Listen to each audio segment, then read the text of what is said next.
Salut jeune Padamat. Déterminons la limite quand n tend vers plus l'infini de 3 moins 2 sinus n sur n plus 1.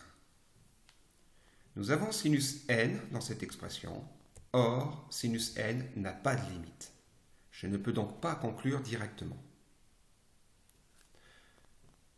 Cependant, quand une expression possède une forme trigonométrique, comme sinus ou cosinus, une méthode efficace consiste à encadrer cette expression par les expressions de deux suites qui convergent vers une même limite finie. Dans ce cas, en utilisant le théorème d'encadrement, appelé aussi théorème des gendarmes, je pourrais conclure que la suite étudiée convergera vers cette limite. Je vais donc commencer par encadrer sinus n. Je sais que pour tout entier naturel n, sinus n est un nombre compris entre moins 1 et 1. Je vais ensuite multiplier par moins 2 chaque membre de cette double inégalité. Comme moins 2 est négatif, je pense à changer les sens. Je vais ensuite ajouter 3 dans chaque membre de cette double inégalité. Ensuite, je vais diviser chaque membre de cette double inégalité par n plus 1. Comme n plus 1 est positif, je n'ai pas besoin de changer les sens de cette double inégalité.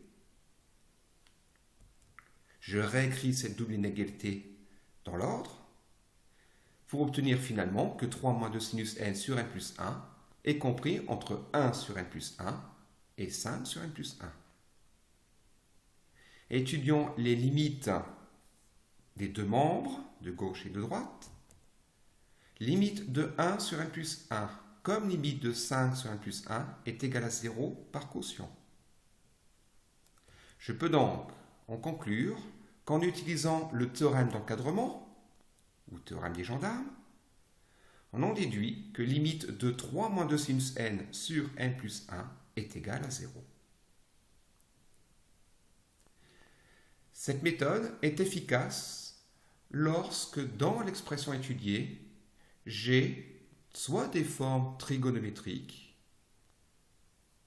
soit moins 1 puissance n, car je sais que moins 1 puissance n sera un nombre qui sera soit égal à moins 1 ou 1 suivant les valeurs de n.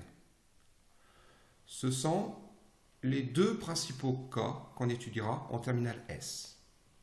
Il y en a d'autres, mais si dans une expression, vous voyez une forme trigonométrique, sinus ou cosinus, ou bien moins 1 puissance n, lorsque vous avez à étudier la limite, pensez à utiliser le théorème d'encadrement ou bien le théorème de comparaison, théorème que vous verrez dans une prochaine vidéo.